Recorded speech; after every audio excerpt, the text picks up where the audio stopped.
ഞാനൊരു ഗ്ലാസ് എടുത്ത് ഇവിടെ കമത്തിയിട്ട് ഈ ഗ്ലാസ്സിനകത്തുള്ളതാണ് എന്റെ വായു എന്ന് പറഞ്ഞാൽ അത് അങ്ങേക്ക് നിഷേധിക്കാൻ കഴിയുമോ?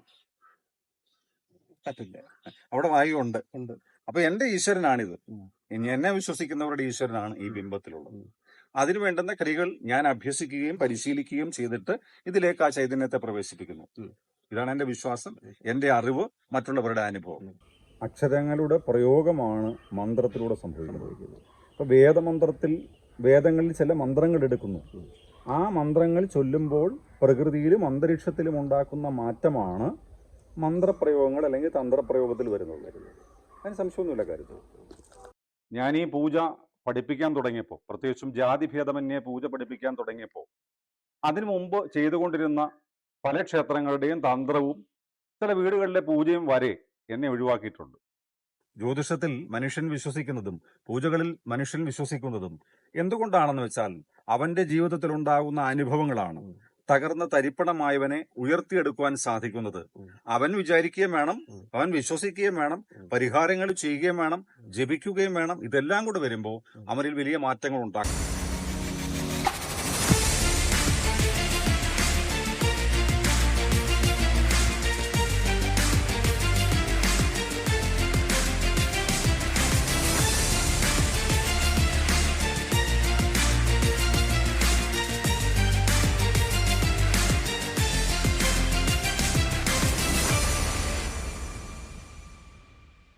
തിരുമേനി, നമ്മള് ഈ കഷ്ടകാലം എന്ന് പറയുന്നതാണ്. ഇത് ഒരു മനുഷ്യനിലെ അതിന് നല്ലതാക്കാൻ മന്ത്രങ്ങൾക്ക്, അതായത് അദ്ദേഹത്തിന് ഒരു ജീവിത വിജയം എന്ന് ഉദ്ദേശിക്കുന്നത് സാമ്പത്തികമായി ഉയരുക എന്നുള്ളതാണല്ലോ. ഭൗതികമായി ആത്മീയതയേക്കാൾ ഭൗതികതയ്ക്ക് പ്രാധാന്യം നൽകുന്ന ഒരു കാലഘട്ടത്തിലൂടെ നമ്മൾ കടന്നു.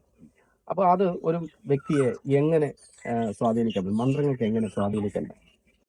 ഒരു മന്ത്രം ജപിക്കുമ്പോൾ മനുഷ്യന്റെ ശരീരത്തിന്റെ ഉള്ളിൽ നിന്നാണ് ആദ്യം ഒരു ചലനം ഉണ്ടാകുന്നത്.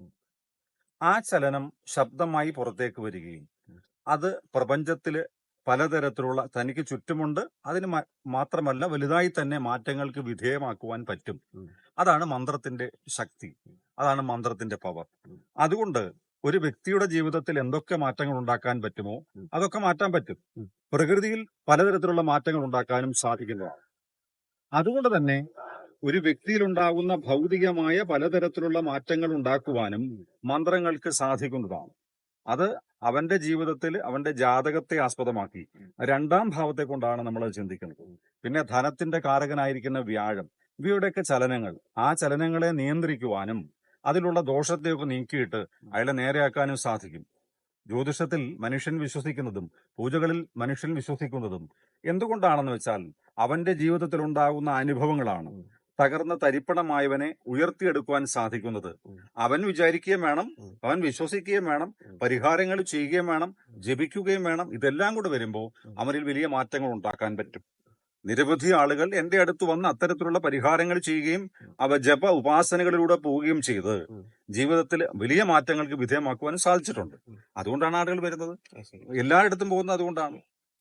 ഇപ്പൊ ഒരു ആള് ഈ ജപം ഉപാസന എന്നങ്ങ് പറഞ്ഞു, ഈ ജപം ഒരു ഗുരുവിൽ നിന്ന് ഉപദേശം സ്വീകരിച്ച് അദ്ദേഹം ജപം തുടങ്ങിക്കഴിഞ്ഞാൽ അദ്ദേഹത്തിന് ജാതകവശാൽ ഒരു പക്ഷെ ദാരിദ്ര്യയോഗമായിരിക്കും. ജാതകം കാണുന്നത് ദാരിദ്ര്യയോഗവും ജപത്തിലൂടെ ആ ദാരിദ്ര്യയോഗം മാറ്റിയെടുക്കുകയും ചെയ്യുന്നു എന്നാണ് അങ്ങ് പറഞ്ഞു വെച്ചത്. ഇപ്പൊ ഒരു പരിധി വരെ മാറ്റാൻ പറ്റും. എല്ലാം വിധിയെ മുഴുവൻ നമുക്ക് മാറ്റിമറിക്കാനൊന്നും പറ്റില്ല. 100% അങ്ങനെയാണ്.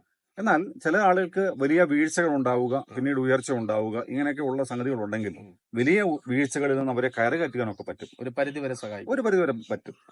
അതായത് നീചഭംഗ രാജയോഗം എന്ന് പറയും. ചില ആളുകൾ നശിച്ച് നാറാണക്കല്ല് വെച്ച് അങ്ങ് തീരെ കുഴി പോയവരുണ്ട്. അവിടെ നിന്ന് അവരുടെ പരിശ്രമവും അവരുടെ പ്രാർത്ഥനയും ഇതെല്ലാം കൊണ്ട് തന്നെ മേളിലേക്ക് കയറ്റി വരാൻ പറ്റും, അവരെ മുകളിലേക്ക് എത്തിക്കാനും പറ്റും. അത് സാധിക്കുമാണ്. പക്ഷേ ഒട്ടും പറ്റത്തില്ല, ഒരിക്കലും രക്ഷപ്പെടത്തില്ലെന്ന് വിചാരിക്കുന്നതിനെ രക്ഷപ്പെടുത്താൻ പ്രയാസമാണ്. അതായത് നമ്മൾ മനസ്സുകൊണ്ട് തന്നെ വിചാരിക്കണം രക്ഷപ്പെടണം. തീർച്ചയായിട്ടും അങ്ങനെ മനസ്സുകൊണ്ട് വിചാരിക്കുകയും വേണം, അതിനുവേണ്ടി അധ്വാനിക്കണം, അതിനുവേണ്ടി പ്രാർത്ഥിക്കുകയും വേണം. അപ്പൊ ഇതെല്ലാം കൂടെ വരുമ്പോൾ സൈക്കോളജി ആണെന്ന് സൈക്കോളജി അല്ല. സൈക്കോളജി ആണെങ്കിൽ സൈക്കാട്രിസ്റ്റിനും എല്ലാ ഭ്രാന്തന്മാരുടെ രോഗം മാറ്റാൻ പറ്റും. എന്തുകൊണ്ടാണ് പറ്റത്തില്ല? അതൊരു സൈക്കോളജി അല്ല. അപ്പം ഇത് പൂർണ്ണമായും മാറ്റിയെടുക്കാം എന്ന് തന്നെയാണ് ഒരു പരിധി വരെ മാറ്റിയെടുക്കാൻ അവര് ശ്രമിക്കണം. അവര് ശ്രമിക്കണം. ഒപ്പം നമ്മുടെ നമ്മൾ പറയുന്ന പരിഹാരങ്ങളൊക്കെ ചെയ്തു പോകണം. ചെയ്യണം. ചെയ്തു പോകുമ്പോൾ തീർച്ചയായിട്ടും സംഭവിക്കും. അപ്പൊ ഞാൻ വേറൊന്ന് ചോദിച്ചോട്ടെ, ഈ ഒരു ശില്പി ഉണ്ടാക്കുന്ന വിഗ്രഹം, അത് ഏതിന്റെ ആയിക്കോട്ടെ, ആയിക്കോട്ടെ. ഗണപതി ആയിക്കോട്ടെ, കൃഷ്ണനായിക്കോട്ടെ, ഭഗവതി ആയിക്കോട്ടെ, ആരും ആയിക്കോട്ടെ, ആ വിഗ്രഹത്തിലേക്ക് ദേവ ചൈതന്യം കൊടുക്കുന്നു എന്ന് പറയുന്നു. ഒരു ശിലയിലേക്ക് അങ്ങനെ ഒരു ചൈതന്യത്തെ സന്നിവേശിപ്പിക്കാൻ പറ്റുമോ? അവിടെ നമ്മുടെ ഇവിടെയൊക്കെ വായു നിറഞ്ഞിരിക്കുന്നുണ്ട് ഉണ്ടല്ലോ. ആ വായുവിൽ നിന്നാണ് നമ്മൾ ശ്വസിക്കുന്നത്, ഓക്സിജൻ ഇതെല്ലാം നമ്മൾ സ്വീകരിക്കുന്നത്. ഞാനൊരു ഗ്ലാസ് എടുത്ത് ഇവിടെ കമത്തിയിട്ട് ഈ ഗ്ലാസ്സിനകത്തുള്ളതാണ് എന്റെ വായു എന്ന് പറഞ്ഞാൽ അത് അങ്ങേക്ക് നിഷേധിക്കാൻ കഴിയുമോ? പറ്റില്ല. അവിടെ വായു ഉണ്ട്. ഉണ്ട്. അപ്പൊ എന്റെ ഈശ്വരനാണിത്. എന്നെ വിശ്വസിക്കുന്നവരുടെ ഈശ്വരനാണ് ഈ ബിംബത്തിലുള്ളത്. അതിനു വേണ്ടുന്ന ക്രിയകൾ ഞാൻ അഭ്യസിക്കുകയും പരിശീലിക്കുകയും ചെയ്തിട്ട് ഇതിലേക്ക് ആ ചൈതന്യത്തെ പ്രവേശിപ്പിക്കുന്നു. ഇതാണ് എന്റെ വിശ്വാസം, എന്റെ അറിവ്, മറ്റുള്ളവരുടെ അനുഭവം. അപ്പൊ ഇത് തികച്ചും വിശ്വാസം മാത്രമാണ്. വിശ്വാസമല്ല, ഞാൻ പറഞ്ഞല്ലോ, എന്റെ പൂർവികരായിട്ടുള്ള ആചാര്യന്മാർ പറഞ്ഞു തന്നിട്ടുള്ള ക്രിയകൾ പഠിച്ചു വരുമ്പോ ഇത് അവിടെ ദേവചൈതന്യം ഉണ്ടാവുകയും അത് ജനത്തിന് അനുഭവമായി ബോധ്യപ്പെടുകയും ചെയ്യുന്നു. അവിടെയാണ് വരുന്നത് ഫലം. അങ്ങനെ ഉണ്ടെന്നുണ്ടെങ്കിൽ ഇപ്പോ നമ്മൾ പറയുന്നല്ലോ, ഈശ്വരൻ എന്ന് പറയുന്ന ഒരു സാക്ഷാത്കാരത്തിന് വേണ്ടി ശ്രമിക്കുന്ന നമ്മൾക്ക് എന്തുകൊണ്ടാണ് ദുരന്തങ്ങൾ ഉണ്ടാകുന്നത്? അതായത് ഇപ്പം കഴിഞ്ഞ ദിവസം തന്നെ പത്രത്തിൽ കണ്ടു, ഗുരുവായൂർ പോയിട്ട് വന്ന ഒരു അച്ഛനും അമ്മയും മകനോട് വാഹനം ആ ഗുരുവായൂർ, അതായത് മനുഷ്യന്റെ ഉദ്ദേശം വെച്ചാൽ ആജീവനാന്തകാലം ജീവിച്ചിരിക്കുക എന്നുള്ളതാണല്ലോ. അങ്ങനല്ല, അതൊരു ദുരന്തമായിട്ടാണ് കലാശിച്ചത്. അവരുടെ പൂർവ്വജന്മത്തിലുള്ള യോഗം അതായിരിക്കണം. അതുകൊണ്ടാണ് അതങ്ങനെ ഭവിച്ചത്. കാരണം ശ്രീകൃഷ്ണ ഭഗവാൻ ആയിട്ട് അവതരിക്കുന്ന സമയത്ത് മഹാവിഷ്ണുവിന് മുൻപ് ബാലിയെ കൊന്നതിന്റെ ഒരു കടമുണ്ട്. അതിന്റെ ഫലമായിട്ടാണ് തന്റെ കാലിൽ വേടന്റെ അമ്പേറ്റ് അവിടെ നിന്നാണ് മരണം തുടങ്ങുന്നത്. അതെന്തുകൊണ്ടായിരുന്നു? അത് അനുഭവിക്കാനുള്ള യോഗം അദ്ദേഹത്തിനുള്ളത് കൊണ്ടാണ്. അതിലൂടെയാണ് മരണം എത്തേണ്ടത് എന്നുള്ള നിയോഗം കൊണ്ടാണ്. അപ്പൊ അത് കർമ്മത്തെ, അപ്പൊ നമ്മൾ മുമ്പേ പറഞ്ഞു വരുന്നതിലേക്ക് വരുവാണ്, കർമ്മം ഈ മരിക്കാനുള്ള യോഗം എന്താണോ അത് മരിക്കും, അത് തന്നെ സംഭവിക്കും. തിരിച്ച് നമ്മളിപ്പോ ഈ കയറ്റം കയറി പോകുന്നു, നല്ലൊരു കയറ്റമാണ്, ആ നല്ലൊരു മലയുടെ മുകളിലുള്ള കയറ്റം. ഈ കയറ്റം കയറി പോകുമ്പോൾ നമ്മുടെ യോഗം എന്ന് പറയുന്നത് ഈ കയറ്റം കയറി പോവുക എന്നുള്ളതാണ്. എപ്പോഴാണ്? നട്ടുച്ചയ്ക്ക് നമ്മൾ ചെരുപ്പുമില്ല, ഉടുപ്പുമില്ല, ഒന്നുമില്ലാതെ ഈ കയറ്റം കയറി പോവുകയാണെങ്കിൽ എത്ര ദുഷ്കരമായിരിക്കും. അവിടെ പരിഹാരങ്ങളിലൂടെ നമുക്ക് ചെയ്യാൻ പറ്റുന്നത് ചെരുപ്പിടാം, ഒരു പരിഹാരമാണ്. തൊപ്പി വെക്കാം, കൂളാക്കുന്ന ഡ്രസ്സുകൾ ധരിക്കാം, ഇതൊക്കെ ഇതിന്റെ പരിഹാരങ്ങളാണ്. എന്നാലും നമ്മൾ ഈ കയറ്റം കയറേണ്ടതായിട്ട് വരും. അപ്പം ആ കയറ്റം നമ്മൾ കയറണം, എന്നാൽ ഒരു ഇച്ചിരി കംഫർട്ടായിട്ട് കയറാം. നമുക്ക് അത്ര വലിയ ബുദ്ധിമുട്ടില്ല. ഒന്ന് ആലോചിച്ച് നോക്കി, ഇത്ര നല്ല ചൂടുള്ള, അതായത് മുകളിൽ നിന്നുള്ള ചൂടുണ്ട്, താഴെ നിന്നുള്ള ചൂടുണ്ട്, നമുക്ക് ഒരു തരത്തിലും സഹിക്കാൻ പറ്റാത്തത്, അങ്ങ് ചെല്ലുമ്പോഴേക്ക് തട്ടിപ്പോകുന്ന തരത്തിലുള്ള അത്ര അസ്വസ്ഥതയാണ്. പക്ഷെ ആ അസ്വസ്ഥത ലഘൂകരിക്കാനുള്ള ഒരു ഉപാധിയാണിത്. 100%. പിന്നെ തകർന്നു പോകുന്ന ഒരു മനുഷ്യൻ, അവനെ ഉണർത്തിയെടുത്ത് വലുതാക്കാനുള്ള ഒരു എനർജി കൊടുക്കാൻ തീർച്ചയായിട്ടും സാധിക്കും. മന്ത്രങ്ങൾക്ക് കഴിയും. ഈ അടുത്ത സമയത്ത് നമ്മുടെ കലാഭവൻ മണിയുടെ അനുജനെ കറുത്തതായതുകൊണ്ട് സത്യഭാമ എന്ന് പറയുന്ന ഒരു നർത്തകി ഒരു വിവാദം ഉണ്ടാക്കിയായിരുന്നു. അത് കേരളത്തിന്റെ ഒരു പ്രത്യേകത അനുസരിച്ച് അത് ഏറ്റെടുക്കും. അപ്പൊ അങ്ങനെ ഏറ്റെടുത്ത അതില് ഈ തൊഴിലിന് നമ്മുടെ ഒരു പൂജ അല്ലെങ്കിൽ ഇത്യാദി കാര്യങ്ങളിൽ നിറത്തിന് വല്ല പ്രാധാന്യമുണ്ടോ? മനുഷ്യന്റെ മനസ്സിൽ ഈ നിറം, പ്രത്യേകിച്ചും കേരളീയ മനസ്സിൽ ഇപ്പോഴും നിറവും അവന്റെ ജാതിയും ഒക്കെ പ്രശ്നം തന്നെയാണ്, അല്ല എന്ന് പറഞ്ഞാലും ശരി. അത് മാറാൻ കാലങ്ങളെടുക്കും. ഞാൻ ഈ പൂജ പഠിപ്പിക്കാൻ തുടങ്ങിയപ്പോൾ, പ്രത്യേകിച്ചും ജാതിഭേദമന്യേ പൂജ പഠിപ്പിക്കാൻ തുടങ്ങിയപ്പോൾ, അതിനു മുമ്പ് ചെയ്തുകൊണ്ടിരുന്ന പല ക്ഷേത്രങ്ങളുടെയും തന്ത്രവും ചില വീടുകളിലെ പൂജയും വരെ എന്നെ ഒഴിവാക്കിയിട്ടുണ്ട്. അപ്പൊ അതാ മനുഷ്യന്റെ മനസ്സിൽ ജാതി ചിന്തയുണ്ട്, അതുപോലെ നിറത്തിന്റെ ചിന്തകളുമുണ്ട്. അത് മാറണമെങ്കിൽ നമ്മുടെ നിരന്തരമായ പ്രവർത്തനങ്ങളിലൂടെയാണ് ഈ മാറ്റങ്ങൾ ഉണ്ടാവുന്നത്. ഇപ്പോൾ ഞാൻ ഈ പഠിപ്പിക്കാൻ തുടങ്ങിയതിലൂടെ ഏതാണ്ട് 20 വർഷത്തിൽ കൂടുതലായി. അത്രയും കാലത്തിന്റെ പ്രവർത്തനങ്ങളുടെ ഫലമാണ് സർക്കാർ പോലും ദേവസ്വം റിക്രൂട്ട്മെന്റ് ബോർഡ് എന്നൊരു സംവിധാനത്തിലേക്ക് വരുന്നതിന് എന്നെ പോലെയുള്ള നിരവധി ആളുകൾ പ്രവർത്തിച്ചിട്ടുണ്ട്. അതിലൊരാളാണ് ഞാൻ എന്നുള്ളത് ഞാൻ സന്തോഷിക്കുന്നു. നിരവധി ആളുകളുടെ പ്രവർത്തന ഫലമായിട്ടാണ് ഇന്ന് ഇതുപോലെയുള്ള സ്ഥാപനങ്ങളിൽ പഠിപ്പിച്ച അതിന്റെ സർട്ടിഫിക്കറ്റിന് മാത്രമേ ദേവസ്വം ബോർഡിൽ ശാന്തിക്കാരനാവാൻ കഴിയുകയുള്ളൂ. മുൻപ് തന്ത്രിമാരുടെ സർട്ടിഫിക്കറ്റിന് വാല്യൂ ഉണ്ടായിരുന്നു. തന്ത്രിമാരുടെ സർട്ടിഫിക്കറ്റ് എഴുതി കൊടുത്താൽ ഒരു ലെറ്റർ പാഡിൽ ഇയാൾ പൂജ പഠിച്ചിട്ടുണ്ടെന്ന് എഴുതി കൊടുത്താൽ അത് അംഗീകരിക്കുമായിരുന്നു. ഇന്ന് അത് മാറി. ഏത് ജാതിയിൽപ്പെട്ടാലും അത് ബ്രാഹ്മണനായാലും ശരി, ജാതി കൊണ്ടുള്ള ബ്രാഹ്മണനാണ്. അപ്പോൾ അങ്ങനെയുള്ള ആളാണെങ്കിൽ അല്ല, പോലും അവിടെ ഒരു കാര്യമുണ്ട്. ഈ ബ്രാഹ്മണ്യം എന്ന് പറയുന്നത് ഉം. ഒരു ജാതി അല്ലല്ലോ. അല്ല. അതൊരു ഒരു ഒരു അവൻ പദവി- കർമ്മങ്ങളിലൂടെ ഒരു നേടിയതാണ്. പദവിയാണ് അതെ. ബ്രാഹ്മണൻ എന്ന്. അതെ. അപ്പം നമ്മൾ സാധാരണഗതിയിൽ കണ്ടുവരുന്നത് ഈ അബ്രാഹ്മണർ എന്ന് ഉം. പറയുന്നത് അബ്രാഹ്മണരായ ശാന്തിക്കാർ വേണ്ട എന്ന് പറയുന്നത്. ഉം. അപ്പം അത് അർത്ഥയുക്തി ഇല്ലാത്ത ഒരു കാര്യമല്ലേ? നമ്മൾ ശരിയായ ബ്രാഹ്മണർ ആർജിച്ചെടുക്കുന്നതാണ്. അതെ. അപ്പൊ അതുകൊണ്ട് ആർജിത ബ്രാഹ്മണർ എന്നുള്ളൊരു നിലയിൽ ഉം. നമ്മളൊരു സംവിധാനം തന്നെ ഉണ്ടാക്കിയിട്ടുണ്ട്. ഉണ്ടായത് ഇവിടെ പഠിച്ചിരിക്കുന്നവരെല്ലാം കൂടെ ചേർന്ന് യഥാർത്ഥ ബ്രാഹ്മണർ എന്ന് പറഞ്ഞാൽ ആർജിതമാണ്. അർജിതമാണ്. ബ്രാഹ്മണൻ ചെയ്ത് ആർജിച്ചെടുക്കുന്നത്. നമ്മൾ കർമ്മങ്ങളിലൂടെ അതുകൊണ്ടാണല്ലോ ഉപനയനം നടത്തേണ്ടി വരുന്നത്. അതെ. അപ്പൊ ആ ഉപനയനം തന്നെ ജാതി ഭേദമന്യേ ഇവിടെ ഉപനയനം നടത്തുന്നുണ്ട് എല്ലാ അതുകൊണ്ടാണ് വർഷവും. ദ്വിജൻ എന്ന പേര് വരുന്നത്. തീർച്ചയായിട്ടും രണ്ടാമത് ജന്മം ആ എടുത്ത് ബ്രാഹ്മണത്തിലെ കടന്നു വരത്തക്ക രീതിയിലുള്ള എല്ലാ പദ്ധതികളും ഇവിടെ ഉണ്ട്. ഇവിടെ വർഷത്തിലൊരിക്കൽ ഉപനയനം നടത്താറുണ്ട്. ഇവിടെ നിന്ന് പോയിട്ട് ഉപനയനം നടത്താറുണ്ട്. അത് മാത്രമല്ല, കേരളത്തിലെ ഒരു പ്രമുഖ പഠന കേന്ദ്രത്തിൽ 7 വർഷം പഠിക്കുന്ന ഒരു പ്രമുഖ പഠന കേന്ദ്രത്തിൽ അവിടെ ശാന്തിക്ക് കയറണമെങ്കിൽ, പഠിക്കാൻ കയറണമെങ്കിൽ ഉപനയനവും സമാവർത്തനവും നടത്തിയിരിക്കണം എന്ന നിബന്ധനയുണ്ട്. അതിനുവേണ്ടി മാത്രം ചില ആളുകൾ ഇവിടെ വന്ന് ഉപനയനം നടത്തി സമാവർത്തനം നടത്തി സർട്ടിഫിക്കറ്റുമായിട്ട് പോകാറുണ്ട്. ഇവിടെ പഠിച്ച പ്രവേശിക്കുന്ന ആളുകളും ഇവിടെ വന്ന് അങ്ങനെ ചെയ്യാം. പഠിച്ച ആളുകളും സർട്ടിഫിക്കറ്റിന് വേണ്ടി മാത്രം. സർട്ടിഫിക്കറ്റിന് വേണ്ടിയിട്ടും അവിടെ പ്രവേശിക്കാൻ നമ്മളൊരു ഉപനയനം ടെസ്റ്റ് നടത്തും. എന്നെ നടത്തത്തില്ലേ? അതിന് പല പ്രൊസീജിയറുണ്ട്, നടപടികളുണ്ട്. നടപടികൾ. നടപടികൾക്ക് ഭാഗമായിട്ട് ചോദ്യങ്ങളൊക്കെ ചോദിച്ച് ആ കാര്യങ്ങളൊക്കെ ബോധ്യപ്പെട്ടിട്ട് ബോധ്യപ്പെട്ടതിന് ശേഷം. ചെയ്തു. വ്യാജ സർട്ടിഫിക്കറ്റ് നമുക്ക് കൊടുക്കാൻ ഇല്ല, പറ്റില്ല. അല്ല, വ്യാജ സർട്ടിഫിക്കറ്റ് ഉണ്ടായിട്ടുണ്ട്. ഇവിടെ പഠിക്കാതെ തന്നെ ഇവിടുത്തെ സർട്ടിഫിക്കറ്റ് ആണെന്ന് പറഞ്ഞ് ഉം. വ്യാജ സർട്ടിഫിക്കറ്റ് ഉണ്ടാക്കിയ ചരിത്രമുണ്ട്. ഓ. പിന്നീട് ഇവിടുന്ന് എല്ലാം രേഖകളുണ്ട്. രേഖകൾ. ഇവിടെ പഠിക്കുന്ന ആള്, അതിന്റെ അഡ്മിഷൻ രജിസ്റ്റർ തുടങ്ങിയിട്ടുള്ള കാര്യങ്ങൾ പണ്ട് മുതലേ ഇതുണ്ട്. ഈ അംഗീകാരം വരുന്നത് ഇപ്പം തിരുവിതാംകൂർ ദേവസ്വം ബോർഡിനാണ് 2015 അംഗീകാരം ആദ്യമായിട്ട് ലഭിക്കുന്നത്. അതിനുശേഷമാണ് ദേവസ്വം റിക്രൂട്ട്മെന്റ് ബോർഡിന്റെ അംഗീകാരം ഉണ്ടാകുന്നത്. അതിനൊക്കെ മുമ്പ് മുതൽ തന്നെ 2003 മുതലുള്ള ആപ്ലിക്കേഷൻ ഫോമുകൾ എല്ലാം രേഖകളായിട്ട് സൂക്ഷിച്ചു വെച്ചിട്ടുണ്ട്.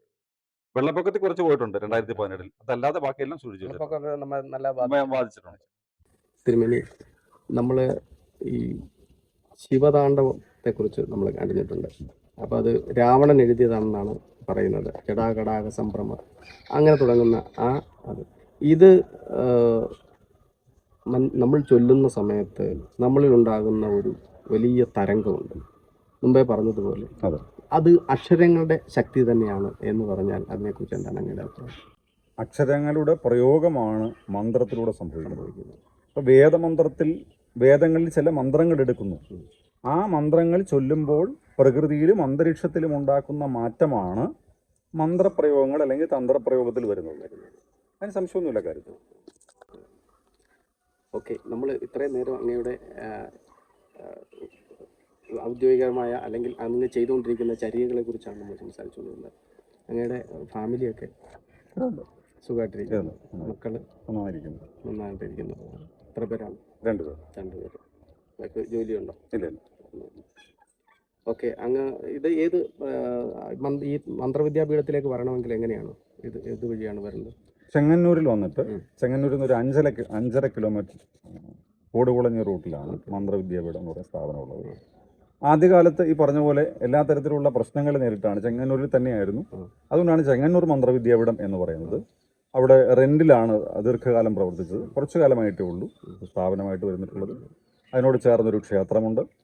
കുട്ടികൾക്ക് താമസിച്ച് പഠിക്കുന്നതിനുള്ള ഒരു 1-2 മുറികളും ഹോസ്റ്റൽ സംവിധാനങ്ങളുണ്ട്. ഹോസ്റ്റൽ എന്ന് പറയാൻ പറ്റത്തില്ല, ഒരു ആശ്രമ സംവിധാനം. ഒരു പായും തലയാണല്ലോ, മറ്റേ ഹോസ്റ്റലിനോട് ബസ്സിലെന്ന് പറയാൻ പറ്റില്ല.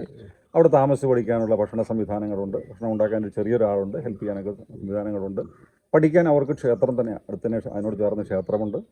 പിന്നെ നമുക്ക് ഒരു 3 തരത്തിലൂടെ ക്ലാസ്സുകളുണ്ട്. ഇവിടെ താമസിച്ച് പഠിക്കാം. 1 വർഷത്തെ കോഴ്സാണ്. ആ 1 വർഷം താമസിച്ച് പഠിക്കുന്നവർക്ക് അടുത്തുള്ള നേരത്തെ പറഞ്ഞ കുറേ ക്ഷേത്രങ്ങളുണ്ട്. ആ ക്ഷേത്രങ്ങളിലൊക്കെ പോയി പരിശീലിക്കേണ്ട സംവിധാനമുണ്ട്. അതൊരു സംഗതിയാണ്. മറ്റൊന്ന്, ഞായറാഴ്ചകൾ പഠിക്കാം. ഏതെങ്കിലും ജോലിയുള്ളവർക്കോ പഠിക്കുന്ന കുട്ടികൾക്കോ ഒക്കെ ഞായറാഴ്ചകളിൽ മാത്രമായിട്ട് വന്ന് പഠിക്കാം. അത് കുറച്ച് കാലം കൂടുന്നുള്ളതേ ഉള്ളൂ. മറ്റേത് 1 വർഷം ഇവിടെ താമസിച്ച് പഠിക്കുന്നതാണ്. മറ്റേത് കുറച്ച് കാലം കൂടെ കൂടുതൽ വേണ്ടിവരും. എന്ന് മാത്രമല്ല, അവർ പരിശ്രമിക്കുകയും കൂടെ ചെയ്യണം. കാരണം ക്ഷേത്രത്തിലൊക്കെ പോയി പരിശീലിക്കണം. സ്കൂളിൽ വരുന്നത് പോലെ ക്ലാസ്സിൽ വന്ന് പഠിച്ചിട്ട് പോയാൽ ഒന്നും നടക്കില്ല. പ്രവൃത്തിയും കൂടെ വേണം, പ്രാക്ടിക്കൽ വേണം. അപ്പോൾ പൂജകളുള്ളപ്പം വന്ന് അത് കണ്ട് കേട്ട് പഠിക്കണം. അത് തയ്യാറാക്കുന്ന കാര്യങ്ങളൊക്കെ പഠിക്കണം. ക്ഷേത്രത്തിലായാൽ ക്ഷേത്രത്തിൽ പോയി പഠിക്കണം. ശ്രീകോലിനകത്ത് കയറി പഠിക്കണം. അങ്ങനെയുള്ള കാര്യങ്ങളൊക്കെ ചെയ്തെങ്കിൽ മാത്രമേ പഠിക്കാൻ പറ്റുള്ളൂ. പിന്നെ ഇപ്പോൾ പുതിയ ആധുനിക സംവിധാനം ഉപയോഗിച്ചാൽ ഓൺലൈൻ ക്ലാസ്സും ഉണ്ട്. പക്ഷേ ഓൺലൈൻ ക്ലാസ് എന്ന് പറയുമ്പോഴും പൂർണ്ണമായും ഓൺലൈൻ ക്ലാസ് എന്ന് പറയാൻ പറ്റില്ല. പൂർണ്ണമായും ഓൺലൈൻ ക്ലാസ് പഠിച്ചാൽ മനസ്സിലാവില്ല. ചില കാര്യങ്ങൾ നേരിട്ട് വന്ന് കൂടെ വന്ന് പരിശീലിക്കണം. ക്ഷേത്രത്തിലാണെങ്കിൽ ക്ഷേത്രത്തിൽ വന്ന് പരിശീലിക്കണം. അങ്ങനെ പരിശീലിച്ചാൽ മാത്രമേ ഇത് പഠിച്ച് പൂർത്തിയാക്കാൻ പറ്റുള്ളൂ. ഇപ്പം മെയ് മാസം അവസാനത്തോടുകൂടി പുതിയ ബാച്ചുകൾ, ഇതിനെല്ലാം പുതിയ ബാച്ച് തുടങ്ങുന്നുണ്ട്. എല്ലാ വർഷവും 2 തവണയാണ് തുടങ്ങുന്നത്. താമസിച്ച് പഠിക്കുന്നത് എല്ലാ വർഷവും നമ്മുടെ കുട്ടികളുടെ മാർച്ച് ഏപ്രിൽ കഴിഞ്ഞിട്ടുള്ള മെയ് മാസം അല്ലെങ്കിൽ ജൂൺ മാസത്തിലാണ് നമ്മുടെ ക്ലാസ് തുടങ്ങുന്നത്. ഇപ്പം പുതിയ ബാച്ച് ആരംഭിക്കുന്നുണ്ട്. എല്ലാം ബാച്ചായിട്ടാണ്. അതിൻ്റെ രജിസ്ട്രേഷനൊക്കെ സാധാരണഗതിയിലുള്ള സർക്കാർ നടപടി പോലെ തന്നെയാണ്. കാരണം ദേവസ്വം റിക്രൂട്ട്മെൻറ്റ് ബോർഡിൻ്റെ അംഗീകാരമുണ്ട്. ഇനി ഇല്ലെങ്കിൽ തന്നെ പണ്ട് മുതൽ തന്നെ ചെയ്തു വരുന്ന ഒരു സമ്പ്രദായത്തിലാണ്. പിന്നെ സ്കൂളിൽ പഠിക്കാൻ വരുന്ന പോലെ അല്ല ഇത് പഠിക്കാൻ വരുന്നത്. ഇവിടെ പഠിക്കാൻ വരുമ്പോൾ ഇവിടെ ചിലപ്പം വഴക്ക് പറഞ്ഞിരിക്കും. അല്ലെങ്കിൽ എൻ്റെ ഒറ്റ മോനെ കൊണ്ട് വഴക്ക് പറയരുതെന്ന് പറയരുത്. കാരണം ഇവൻ പഠിക്കണം. പലപ്പോഴും പഠിക്കാത്തവരുണ്ട്. മറ്റേ വലിയ സ്മാർട്ട് ഫോൺ ഉപയോഗിക്കാൻ സമ്മതിക്കത്തില്ല ഇവിടെ താമസിച്ച് പഠിക്കുന്നവരെ സംബന്ധിച്ച്. അപ്പോൾ അങ്ങനെയൊക്കെയുള്ളൊരു നിബന്ധനകളോടുകൂടിയാണ് പഠിപ്പിക്കുന്നത്. അതുപോലെ തന്നെ അവർ സ്നേഹിച്ച് തന്നെയാണ് പഠിപ്പിക്കുന്നത്. അങ്ങനെ ഇത് പഠിപ്പിക്കാൻ പറ്റും. ഇത് നമ്മുടെ റൂട്ട് പറഞ്ഞില്ല. ചെങ്ങന്നൂരിൽ വന്നിട്ട് 5.5 കിലോമീറ്റർ വരുമ്പോൾ കൊടുകുളഞ്ഞി റൂട്ടിൽ പെണ്ണക്കര എന്ന് പറയുന്ന സ്ഥലം, പെണ്ണക്കര ഗവൺമെൻറ് UP സ്കൂൾ, അവിടെ നിന്ന് ഒരു 350 മീറ്റർ അകത്തോട്ട് കയറി വന്നാൽ മന്ത്രവിദ്യാപീഠമായിട്ടുള്ളത്. അങ്ങയുടെ വിലയേറിയ സമയം ഇത്രയും നേരം ഇൻഫോ മീഡിയയുമായി ചെലവഴിച്ചതിൽ അഗൈതവുമായ നന്ദി.